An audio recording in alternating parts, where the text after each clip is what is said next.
Hello, everyone. Welcome to our summit. You are not your trauma. Break free from the past, rapidly heal negative patterns, and finally step into your calm, authentic, and lovable self. I am Genevieve Solomon, your host, and I'm thrilled to introduce our guest, Mary O'Malley. Mary is an author, teacher, and counselor, and she helps to awaken others to the joy of being fully alive. Her transformative approach, with life, no matter what happens, Mhm. offers a way to replace struggle with ease and joy. Welcome, Mary. Thank you so much for being here with us today. Oh, so happy to be here, Genevieve. So happy. Mary, we know that nobody comes by this wisdom easily. So, could you Mhm. tell us a bit about your journey of how you learned to replace struggle with ease and joy? Well, and I think, first of all, I just want to say thank you for doing this summit Oh, thank you. because we're finally we're finally realizing that all of our fixing and getting rid of and rising above and trying to understand, well, that can be necessary up to a point. It doesn't bring us the lasting healing that we long for. And all of us have been traumatized by life. For heaven's sakes, at one time we were 2 feet tall, and we couldn't do anything for ourselves. And so all of us we didn't have that fairy godmother that came into our room at night and said, "Tell me about your day," and just really received us as we were. Mhm. And so we had to stuff all this.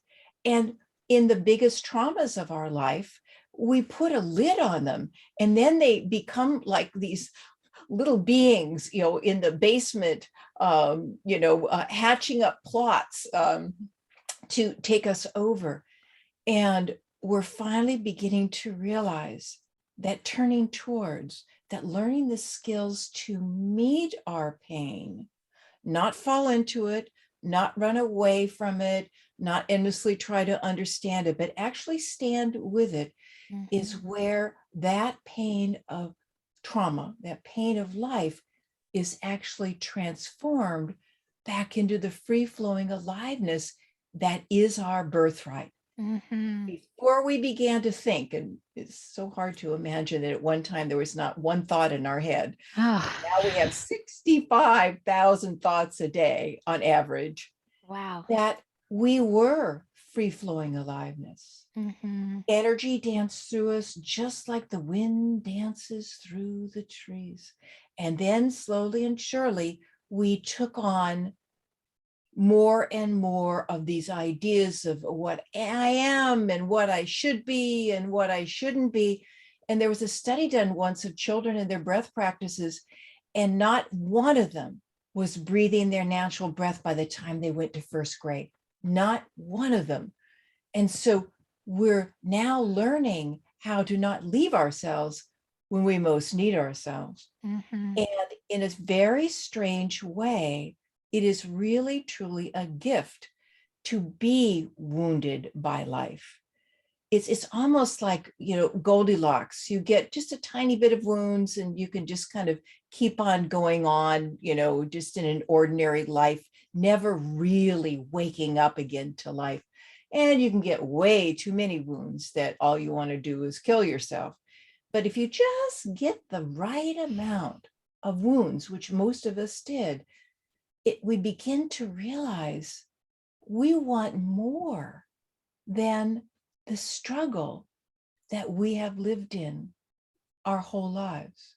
Mhm. So I was gifted with the amount that you barely survive. I barely survived my childhood. When I was between 22 and 23, I tried to kill myself 3 times. I gained 97 pounds in a year. I broke my own arm. I was washing all that food down with alcohol. Why was that? Because life was so traumatizing. Mhm. And I don't even need to go onto the list, but it was something, many things happened that a child should never have to experience. And all I knew was how to try to numb myself. And it didn't work. I could even remember the last time I tried to kill myself, I was slitting my wrists and I was sitting on the floor of a windowless bedroom in a basement apartment, if that's not a metaphor. And Oh, yeah. hating myself because I was even a failure at suicide. Mm. And then life began to wake me up. And my first teacher taught me something that has stayed with me and has been the foundation of my work. In the seeing is the movement. Mhm. We don't need to be fixed. Yeah. There's nothing wrong with us. We're wounded. But do you think there's something wrong with you when you have a scratch on your hand? No, you have a scratch on your hand. And so we're learning how to bring our attention and our immediate experience, discovering, bringing them together, discovering that our attention is like magic. Mhm. It is the attention that allows what has been bound up inside of us to be set free again. But it didn't really gel with me until I met a man called Stephen Levine, who Ah. wrote lots of books on death and dying. But people go, ooh, and I go, no, people on their deathbed taught him how to be fully alive. And he was the man that brought me back to my heart, that introduced me to my heart.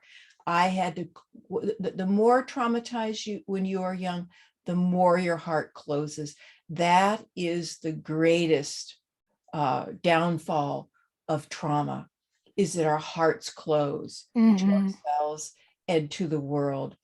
And through the safety and loving nature of Stephen's message, I was able to come back home into my body and into my heart. And for those two men, I will be eternally grateful. What would you say is the easiest or most direct entry point back into your heart? Do you think it's your body? Do you think it's watching your thoughts? Where should the attention go first?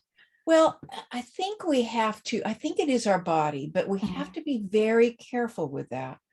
When I first learned about meditation, I learned about it through your breath. Mhm. I could not be with my breath. It was too intimate. Mm. There had been so much pain while living in this body.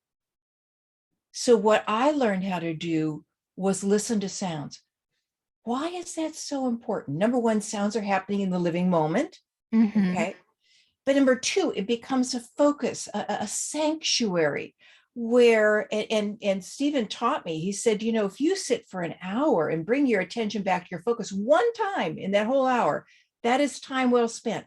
We left ourselves because of our traumas, because of our woundings, and we have to be very gentle in this returning. So I use sounds, and I would listen to a sound, and then all of a sudden you would be, oh my God, I hear a car. Oh my God, I had the appointment for the oil change yesterday. Oh God, I can't take my car back there. They'll think I'm the dumbest, stupidest person on the face of the earth. God, Mhm. maybe I can call Joe and he can tell me a new place.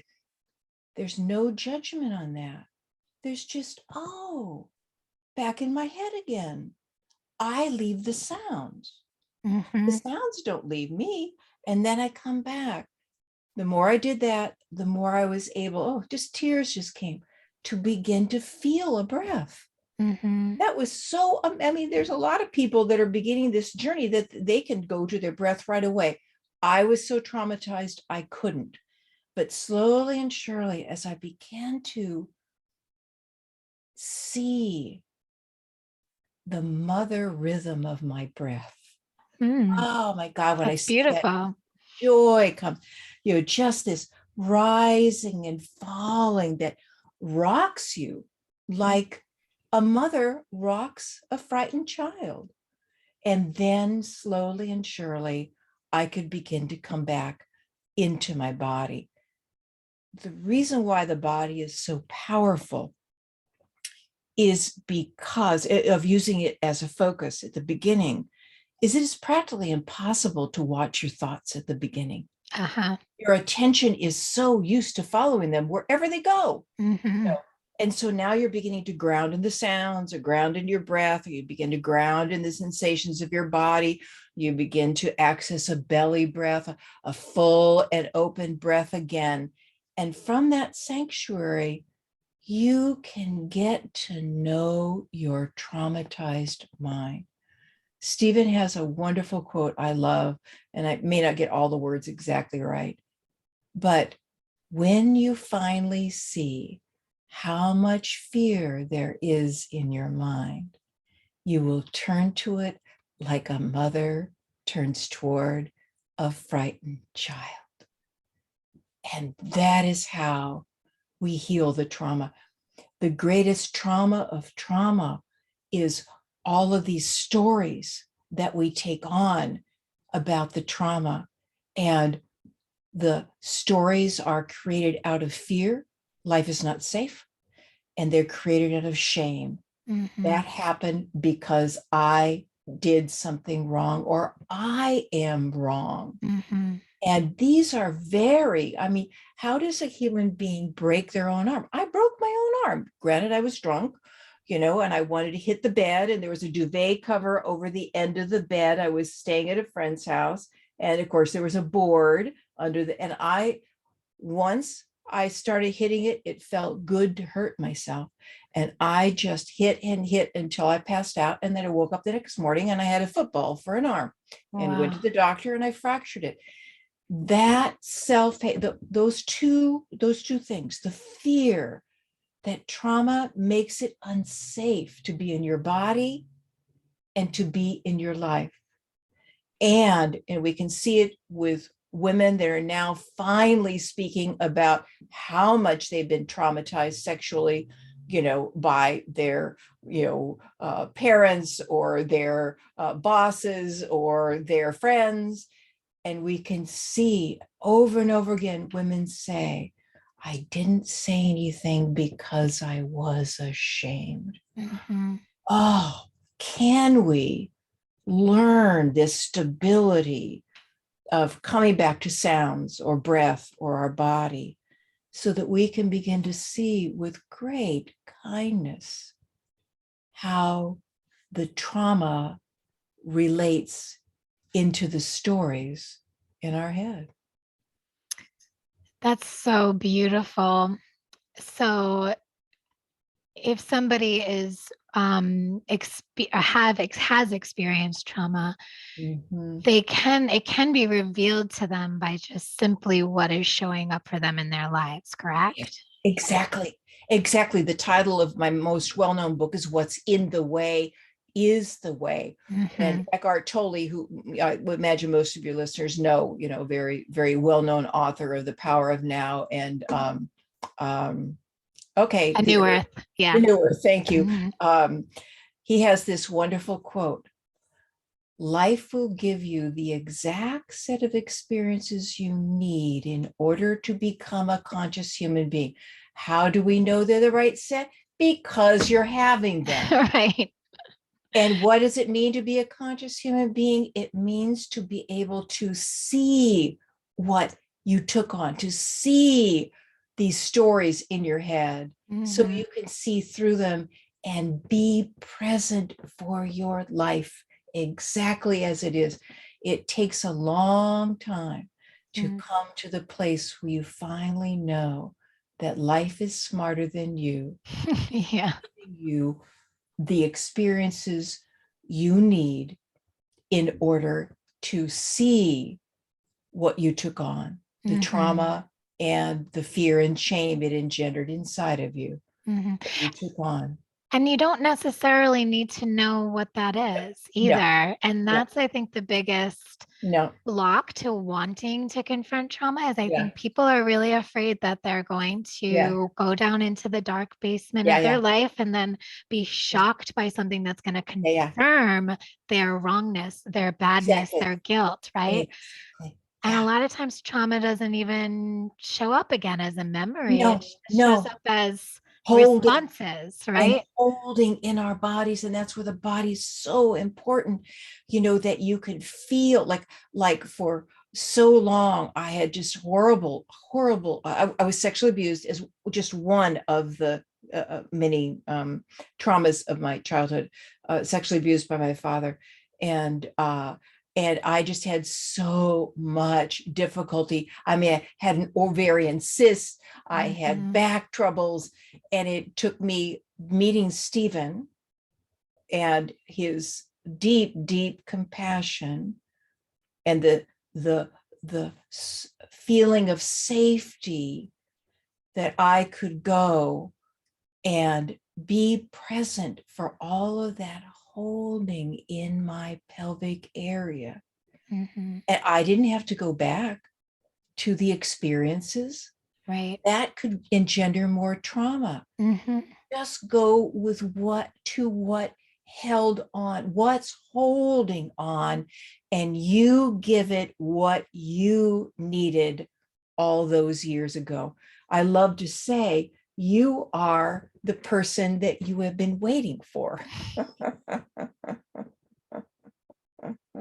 Yeah, and there is that beautiful mother that you just mentioned. And so many people are traumatized by, like you said, not feeling like they were cared for, and to learn how to parent themselves and to really show up for themselves over and over and over again.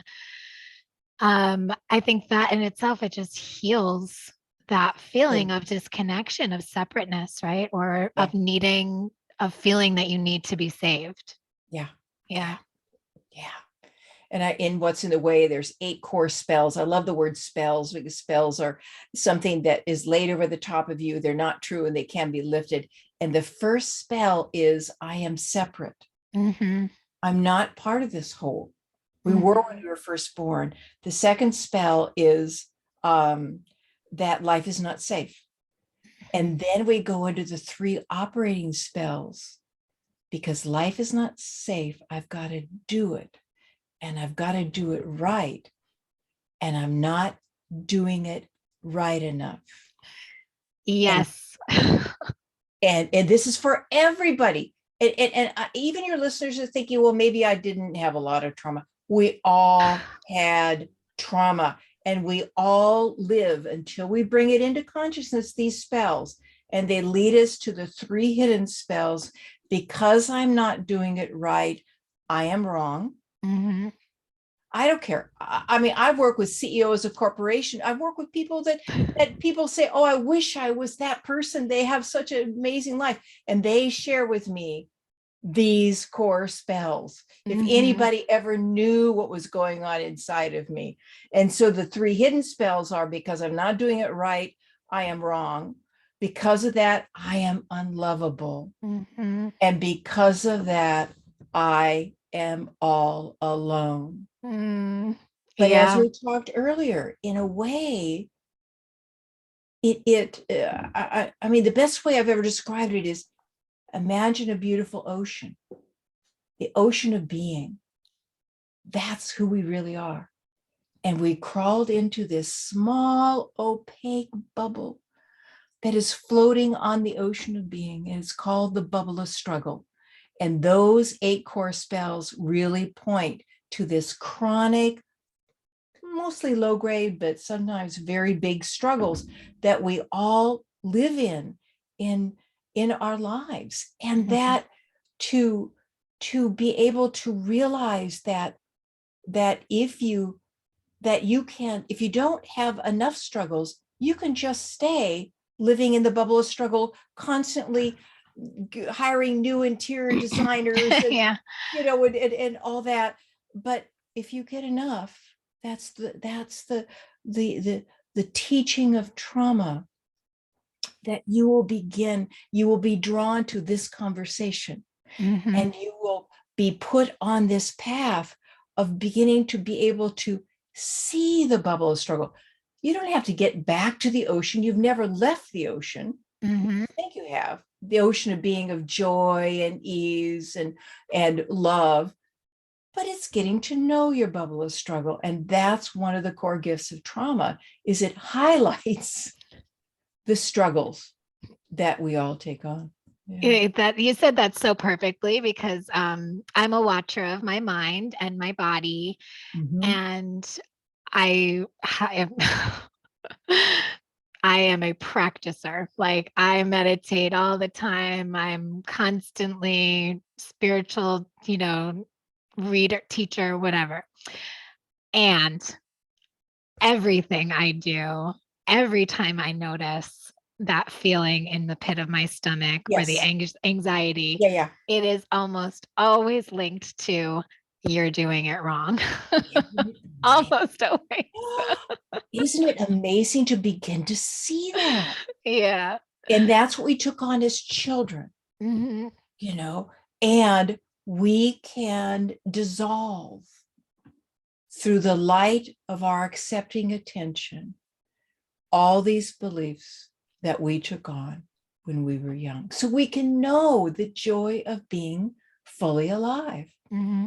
And how do you help people to dissolve in the light of attention, to stay with it, to stay with the feeling? Yeah. Okay. And then to not feed it, right? Like that's the hard part, is to not feed it with the story, or do you have another method? I wouldn't quite say that, because Mm-hmm. that's our old paradigm. Okay, I'm supposed to do this and I'm not supposed to do that. Mm, This is it is like a process of realizing there's a very traumatized foster child that lives inside of you, and they come to this loving home and they do not trust you. And so it is, you have to regain their trust. And so, of course, you're going to, uh, uh, I think it's very important when you first start doing this to walk through this with somebody else that knows the path. And we begin by using the breath to calm things down. And then we begin to look at what's holding on in our bodies. And then we just say, hello, we bring the attention there. We're not trying to make anything happen. It's just so essential. We live in this old mind that says, I got to make something happen. But that stops or slows down this process. It's really a process of having your attention and your immediate experience come together. And we do that first with the sensations. And when you do it with the sensations, let's say there's a lump in your throat, and I just invite you to come there and be with it. And you notice that there's more. I say, well, is it more on the left, or is it on the right? Or does it go deep in, or is it right on the surface? Does it move around? Does it have definite boundaries? And what is happening with those questions is your attention and whatever is holding on inside of you is meeting. You may have to do that for a while before what is holding on inside of you begins to make itself known. You may all of a sudden feel a rush of tears and you hear a little voice saying, "This is so scary." In that moment, you have made contact with the little one that got frozen inside of you all those many years ago. So, of course, you will go back to feeding it, you know. And people say, well, once you make contact, tell that place that you won't leave it.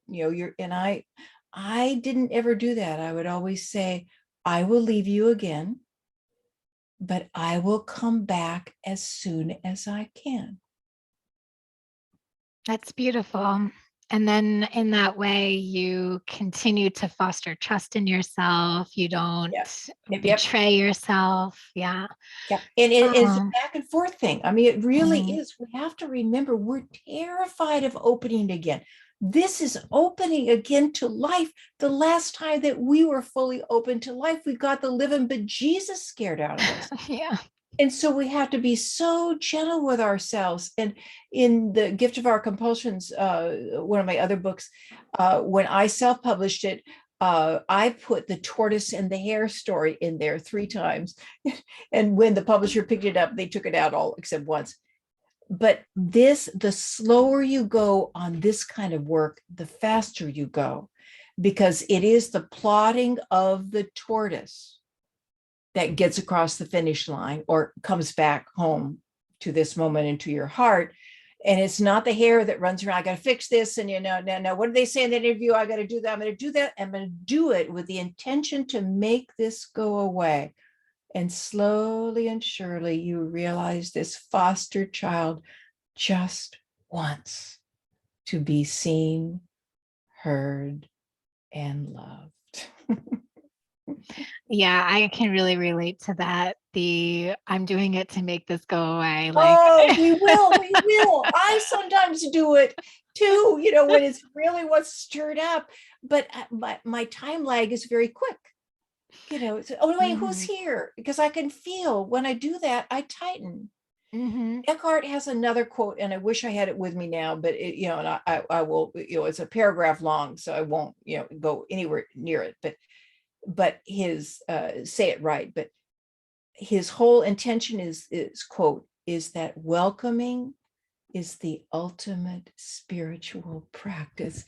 If you once you learn that, you don't need to read any more books or learn any other meditation techniques, because that's what we're talking about.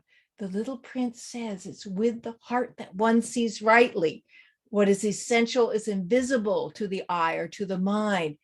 We're learning how to access our hearts and use our hearts to bring it to the most afraid, ashamed, alone parts of ourselves that keep us bound up. And we just say, oh, I see you.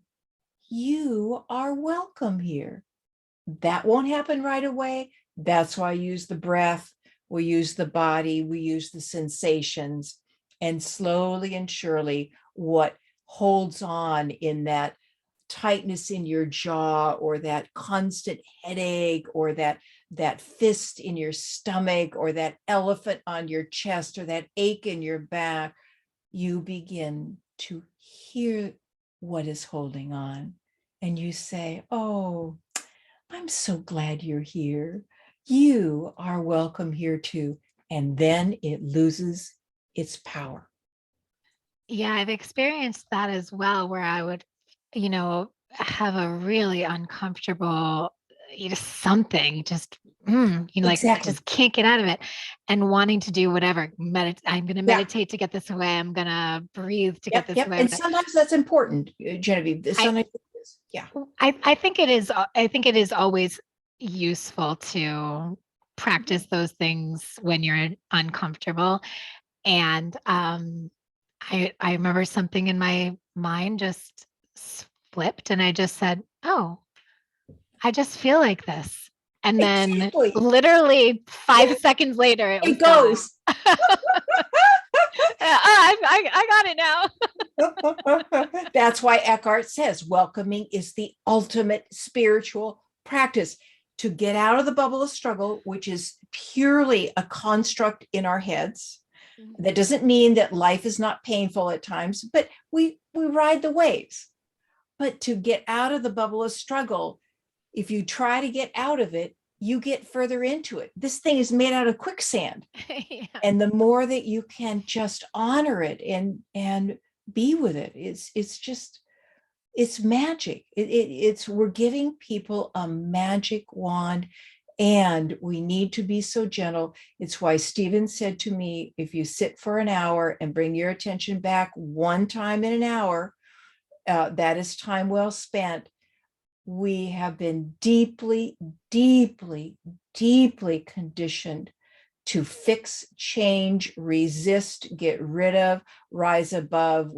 That's most self-help books, is if you just manage this, then everything will be okay. And it takes a while on the journey before you go, I don't think that's ever brought me the deep and lasting peace that I really long for. Well, maybe I'll try this new way. And it's funny too, because it's a simple teaching and you hear it. I mean, I've heard it. I know I've heard it. And then all Mm-hmm. of a sudden, it occurred Divine. to me, oh, I Yeah. just feel Oh, this way. And then it's like, I've had a realization. yeah. Let it be. Let it be.